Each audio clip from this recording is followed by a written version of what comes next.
देश की अगर हम लोग ग्रोथ की बात करें, एकदम फैंटेस्टिक ग्रोथ हम लोग को देखने को यहाँ पे मिल रही है। अभी फिलहाल हम अच्छा कर रहे हैं, भविष्य में आने वाले नेक्स्ट 10, 15, 20, 30 साल में और भी बेहतर परफॉर्मेंस हम लोग ज़रूर यहाँ पे देने वाले हैं। और जैसे कि अगर हम लोग देखें दोस्तों, तो हमारा रेलवे सेक्टर काफ़ी अच्छा खासा इंप्रूव होते हुए देखने को मिला। देन उसी के साथ साथ डिफेंस सेक्टर भी आप देख सकते हैं काफ़ी अच्छा इंप्रूव होते हुए देखने को यहाँ पे मिला है। ठीक है, उसी के साथ साथ अगर देखा गया तो इंफ्रास्ट्रक्चर, ये भी जो सेक्टर है लगातार इंप्रूव होते हुए देखने को यहाँ पे मिल रहा है। एंड वैसे अगर हम लोग यहाँ पे आगे बढ़ेंगे एक ऐसे सेक्टर के, और जहाँ पे काफ़ी ज़्यादा रिस्क हम लोग को हायर लेवल के देखने को यहाँ पे मिल जाती है। बट जैसे कि मैंने आपको कहा कि ग्रोथ अगर रहेगी तो डेफिनेटली वो सेक्टर कितना भी रिस्की क्यों ना हो, वो आपको अच्छे रिटर्न्स यहाँ पे दे सकता है। और ये किस हिसाब से यहाँ पे मैं बात कर रहा हूँ, देखिए लोगों की जो आमदनी है, इनकम है, वो लगातार हम लोग को बढ़ते हुए देखने को मिल रही है। देखिए मैं हर किसी की यहाँ पे बात नहीं कर रहा हूँ, हम एवरेज डेटा की बात कर रहे हैं। ठीक है, उसी के साथ साथ अगर आप कहोगे तो टैक्सेस का भी डेटा यही चीज़ टैली करके बताता है कि लगातार हम लोग को सरकार के टैक्स बढ़ रहे हैं, मतलब लोगों की आमदनी यहाँ पे हम लोग को बढ़ती हुई देखने को यहाँ पे मिल रही है। एंड जैसे कि लोगों के पास ज़्यादा पैसा आता है तो लाइफस्टाइल भी हम लोग को चेंज होती हुई देखने को यहाँ पे मिल जाती है। सो अगर देखा गया तो ज़्यादा पैसा आने के हिसाब से अलग अलग जगह पे स्पेंडिंग होती है, ज़्यादा इन्वेस्टमेंट भी होता है।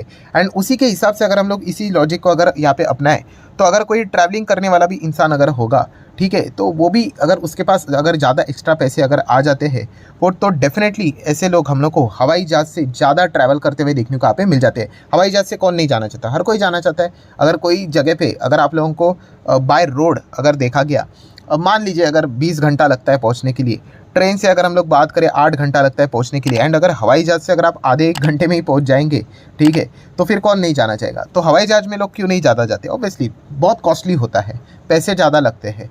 ठीक है, इसीलिए हर कोई अगर देखा गया तो बाकी जो ऑप्शन है वो प्रेफर यहाँ पे करते हैं। बट इसीलिए मैंने शुरुआत में आपको कहा कि लोगों की आमदनी यहाँ बढ़ती है, टैक्सेस यहाँ पे बढ़ते हुए देखने को मिले। इसी चीज़ के चलते हम अंदाज़ा लगा सकते हो लोग अच्छे खासी कमाई करते हुए देखने को मिल रहे हैं। और ये मैं कोई इंडिविजुअल की बात यहाँ पे नहीं कर रहा हूँ, एवरेज यहाँ पे डेटा की बात कर रहा हूँ। एंड इसी चीज़ के चलते जो एयरलाइन कंपनी है दोस्तों, आने वाले समय में काफ़ी अच्छा परफॉर्मेंस यहाँ पे दे सकते हैं। जैसे कि अगर हम लोग ज्योतिरादित्य सिंधिया की अगर हम लोग यहाँ पे बात करें, तो उन्होंने भी ये डेटा यहाँ पे बताया था कि हमारे भारत देश का जो एयर पैसेंजर का जो ट्रैफिक है वो 42 करोड़ तक जाएगा।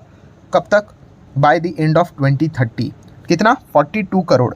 ठीक है, एंड उसमें अगर देखा गया 42 करोड़ में से लगभग 30 करोड़ के आसपास यहाँ पे रहेंगे डोमेस्टिक एयर पैसेंजर।